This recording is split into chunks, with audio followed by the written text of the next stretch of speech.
Movement of inertia है, class 11 rotational motion chapter 6। Movement of inertia में बात कर रहा था कि what is movement of inertia, आपसे वाइवा में पूछेंगे।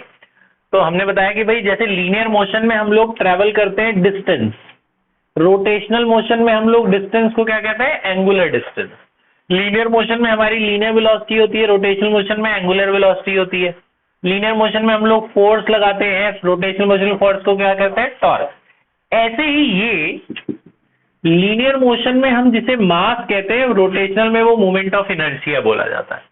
तो इट इज रोटेशनल मास, एक तरह से कह लो जो कोई बॉडी रोटेट कर रही है अपनी एक्सिस पे, तो जो उसका मास है उसे मोमेंट ऑफ इनर्शिया से डिनोट करते हैं। ये इसके इक्वल नहीं है, तो ये इसके इक्विवेलेंट माना गया कि भाई जैसे फोर्स टॉर्क के बराबर माना, इक्विवेलेंट माना गया कि रोटेशन में जो हम टॉर्क लगाएंगे यानी घूमते टाइम जो फोर्स लगा रहे हैं, और लीनियर में फोर्स लगाते हैं लीनियर फोर्स। ऐसे लीनियर का जो मास है रोटेशन में उसे क्या बोलते हैं, मोमेंट ऑफ इनर्शिया। ठीक है। अच्छा, मूवमेंट ऑफ इनर्शिया की डेफिनेशन क्या होती है? It is defined as the product of mass and distance का स्क्वायर, मास और डिस्टेंस के स्क्वायर। अब ये मास क्या है, जैसे मान लो बहुत टेढ़ी मेढ़ी बॉडी है कि बहुत सारे इसके सेंटर ऑफ मास है अलग अलग, तो इसको ऐसे डिनोट करा जाता है। बेटा ध्यान से सुनना, ये एक लाइन बाद में लिख लेना। मान लो एक पार्ट बॉडी है वो बहुत सारे मास से मिलके बनी है, तो मूवमेंट ऑफ इनर्शिया क्या मतलब है, मास इनटू डिस्टेंस का स्क्वायर। मूवमेंट ऑफ इनर्शिया क्या डिनोट करता है, मूवमेंट ऑफ इनर्शिया डिनोट करता है मास, लीनियर का जो मास है, रोटेशनल में से मूवमेंट ऑफ इनर्शिया कहते हैं। मान लो एक बॉडी है, एक तुमने एक वो लिया पूरा, एक मान लो तुमने ग्लास की बॉल ली, ग्लास का तुमने एक वो लिया, कप टाइप कुछ लिया, बंद है वो, उसमें बहुत सारे आपने कंकड़ पत्थर डाल दिए और वो घुमा रहे हो, सारे कंकड़ पत्थर भी घूमेंगे साथ साथ, है ना। तो मान लो वो एक ग्लास की पूरी एकदम बड़ा सा स्फेयर है, उसमें बहुत सारे छोटे छोटे कंकड़ पत्थर, कॉइन, ये वो सब डाल दिया, वो सब घूम रहे हैं, सबका अलग अलग मास है ना। और जिस एक्सिस पे, इस एक्सिस के अलॉन्ग घूम रहा है वो, इस एक्सिस के अलॉन्ग मान लो ये सारे कंकड़ पत्थर घूम रहे हैं, तो सबका अलग अलग मूवमेंट ऑफ इनर्शिया होगा। उन सबका अगर टोटल करा जाए, मूवमेंट ऑफ इनर्शिया क्या बताया आपको फॉर्मूला, मास इनटू डिस्टेंस का स्क्वायर। तो पहले का मास और पहले का डिस्टेंस का स्क्वायर प्लस दूसरे का मास, दूसरे के डिस्टेंस का स्क्वायर प्लस तीसरे का डिस्टेंस का स्क्वायर, प्लस ऐसे चलता जाएगा ना, कहां तक, MnRn। बहुत सारे पार्टिकल से मिलके बना था ना आपका वो जो आपने भरा था।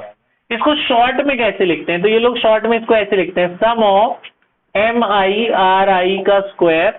आई कहां से कहां तक है, 1 से लेकर n तक। तो ऐसे अलग अलग सबको नहीं लिखना, एक ही बार अगर मैं इन सबको एक ही बार में लिखना चाहूं तो ये लोग बोलते हैं ये M1R1 M2 R2 M3 R3, इसकी जगह MIRI लिख दो। आई बता दो 1 से लेकर n तक है, मतलब यहाँ 1 1 हो सकता है आई की जगह, यहाँ 2 2 हो सकता है, यहाँ 3 3, समेशन का मतलब ऐड हो रहे हैं ये। तो इसको शॉर्ट फॉर्म में इस तरह से मूवमेंट ऑफ इनर्शिया लिखा जाता है। Movement of inertia is the product of mass and distance का स्क्वायर। मास और डिस्टेंस के स्क्वायर के प्रोडक्ट को क्या बोलते हैं, मूवमेंट ऑफ इनर्शिया। ऐसा यूनिट आप खुद बना लो, मास का यूनिट क्या होता है, किलोग्राम, डिस्टेंस का यूनिट क्या होता है, मीटर, उसका स्क्वायर है तो केजी मीटर स्क्वायर। डायमेंशन भी खुद बना लो, मास का तो m ही होता है और डिस्टेंस का l होता है, तो इसका ऐसा यूनिट क्या बना, ml स्क्वायर। डायमेंशन क्या बना, ml स्क्वायर, ऐसा unit is KG metre square. अब अगर वो कहते हैं कि जी इतने सारे रेडियस हैं, मुझे एक ही रेडियस निकालना है, मान लो एक बॉडी बहुत टेढ़ी मेढ़ी बॉडी है, उसके अलग अलग नहीं है आर, डिस्टेंस अलग अलग है, तो आप मुझे एक ही डिस्टेंस चाहिए, फिक्स डिस्टेंस निकालना है। तो एक फिक्स डिस्टेंस निकालने के लिए एक वर्ड यूज है, रेडियस ऑफ गायरेशन। तो ये सारे डिस्टेंस जो अलग अलग डिस्टेंस है, इससे एक डिस्टेंस कैसे निकाला जाए, तो रेडियस ऑफ गायरेशन का डेफिनेशन होता है बच्चों, इसे कहते हैं RMS distance. RMS short form है, फुल फॉर्म है रूट मीन स्क्वायर। मतलब ये जितने डिस्टेंस हैं सबका स्क्वायर करके ऐड करके मीन लो। मीन कैसे लेते हैं, जितने नंबर हैं सबको ऐड करके n से डिवाइड, तो सबका स्क्वायर करो, R1 square, R2 square, R3 square, ऐसे कहां तक जाएंगे, Rn square divided by n। Mean निकल जाता है ना, सबको ऐड करके मीन ले लो, सबको ऐड करके जितने नंबर है उससे डिवाइड कर दो। तो ये तो स्क्वायर है ना, तो स्क्वायर हटाने के लिए क्या करना पड़ेगा, रूट। तो इसीलिए सबके उल्टा पढ़ेंगे, स्क्वायर के मीन का रूट, तो उसे बोलते हैं RMS, root mean square. Actual मतलब क्या है, इन सबके स्क्वायर के मीन का रूट।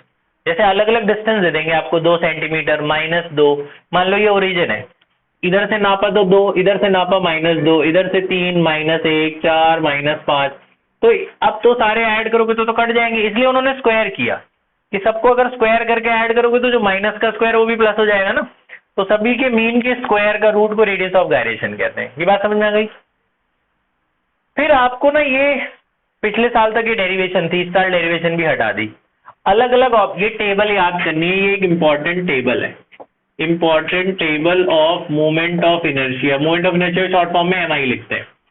ध्यान से सुनना, ये क्या है टेबल, कि अगर एक रॉड है, रॉड को यहां से फिक्स करके सेंटर से ऐसे ऐसे घुमाया जाए, रॉड को ऐसे सेंटर से घुमाया जाए, तो इस देखो मैंने एक लिखा है सॉलिड, एक लिखा है एक्सिस ऑफ रोटेशन, मतलब घूम कहां से रही है, यहां से घूम रही है, सेंटर से ऐसे ऐसे घूम रही है, तो उसका मोमेंट ऑफ इनर्शिया क्या होगा, उसकी डेरिवेशन थी पहले, अब कट गई।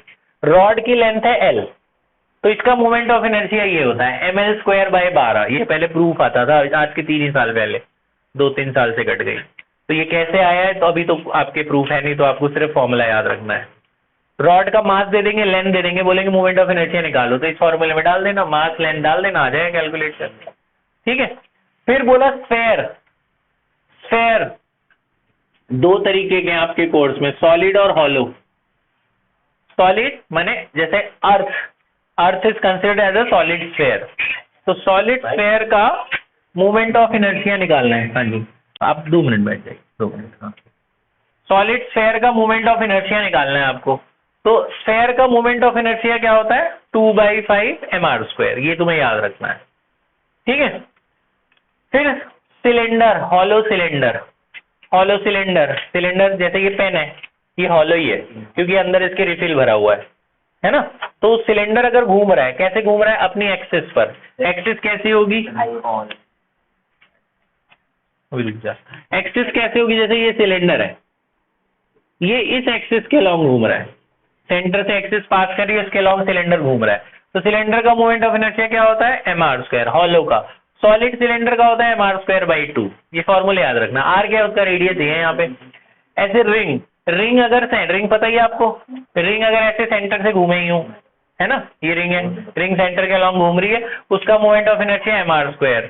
और अगर डिस्क घूमता है सेंटर से, रिंग और डिस्क में क्या फर्क, रिंग अंदर से खाली होगी, डिस्क अंदर से भरी होगी। डिस्क को जो खेलने वाली डिस्क नहीं होती थी, वो जो फेंकते थे वो ऐसे, है ना।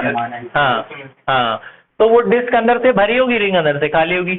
डिस्क का मोमेंट ऑफ इनर्शिया क्या होगा, mr²/2।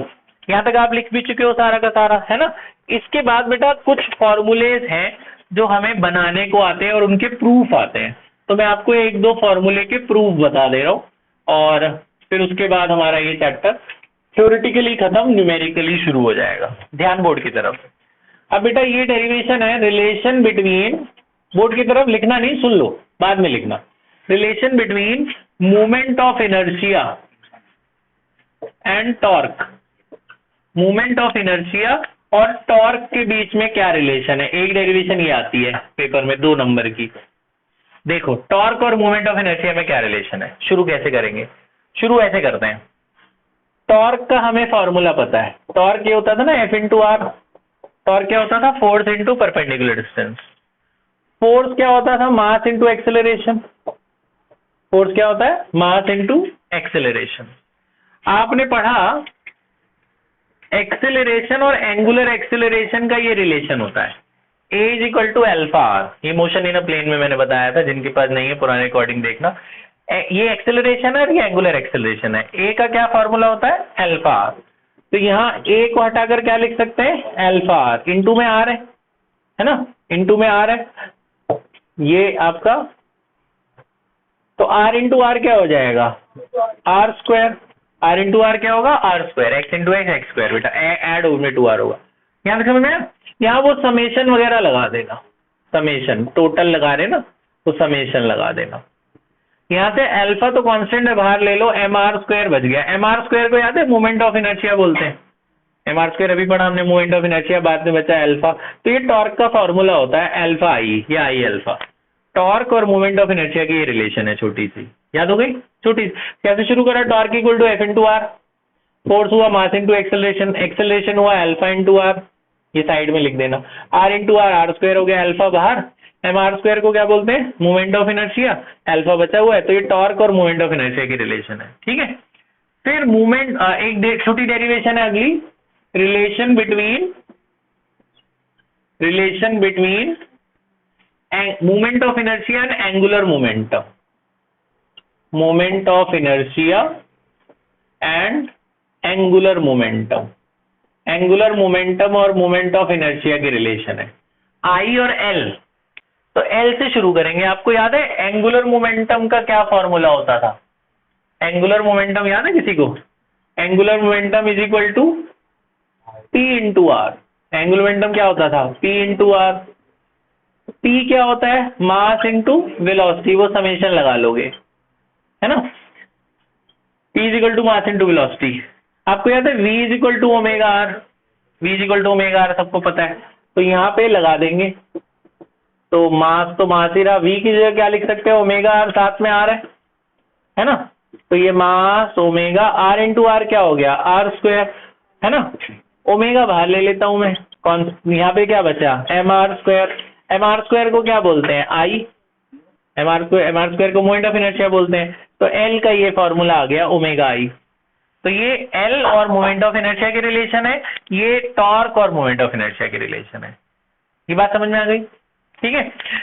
इसी से रिलेट है बेटा law of conservation of angular momentum, law of conservation, इसमें न्यूमेरिकल आते हैं और थ्योरी भी है। Law of conservation of linear momentum पढ़ा ना हमने, ऐसी law of conservation of angular momentum भी है। इसकी स्टेटमेंट मैं आपको लिखवा दूंगा। Law of conservation angular momentum क्या कहता है, जैसे लीनियर मोमेंटम कंजर्व रहता है ऐसे एंगुलर मोमेंटम भी कंजर्व रहता है। एंगुलर मोमेंटम यानी L always remains constant. L का क्या फॉर्मूला होता है, आई ओमेगा। एल का क्या फॉर्मूला, आई ओमेगा। तो आई ओमेगा भी हमेशा कांस्टेंट रहता है, यानी कि जो शुरू में आई ओमेगा होगा वही बाद में भी आई ओमेगा होगा। I1 omega 1 equal to I2 omega 2, बहुत इंपॉर्टेंट फॉर्मूला है, न्यूमेरिकल में काम आएगा। शुरू का आई ओमेगा बाद के आई ओमेगा के बराबर होता है, यानी कि आई ओमेगा हमेशा फिक्स रहेगा, तो जो शुरू में है वही बाद में भी है। I1 ओमेगा जैसे होता है ना M1 U1 equal to M2 U2, ऐसे type I1 omega 1 equal to I2 omega 2। ये फॉर्मूला याद कर लेना, न्यूमेरिकल में काम आएगा। ये बात समझ में आ गई है, यहाँ तक आप लोग लिख लो। और देखो ये नोट करके फॉर्मूला एक, काइनेटिक एनर्जी याद है, लीनियर मोशन में क्या होती थी काइनेटिक एनर्जी, हाफ mv²। ठीक है, तो दो तरह की काइनेटिक एनर्जी बेटा, एक linear kinetic energy, linear kinetic energy क्या होती थी, हाफ mv², है ना, दिख रहा है ये पूरा वहां तक, है ना। और एक होती थी रोटेशनल काइनेटिक एनर्जी, ये लिख लेना आप बाद में, दोनों ही सारी चीजें रोटेशनल टाइम पे। अब बताओ, खुद फॉर्मूला बनाओ, हाफ तो हाफ ही रहेगा। मैंने आज ही आपको बताया मास को क्या बोलते हैं, आई। मास क्या होता है, मोमेंट ऑफ इनर्शिया, आज ही बताया ना, याद नहीं है। मास किसके इक्विवेलेंट होता है, मोमेंट ऑफ इनर्शिया के। वेलोसिटी किसकी यूनिट होता है, एंगुलर वेलोसिटी के, है ना। तो रोटेशनल वाले में काइनेटिक एनर्जी कितना हो गया, हाफ आई ओमेगा स्क्वायर। ये बात समझ में आ गई, ठीक है, यहां तक नोट कर लो, ठीक है।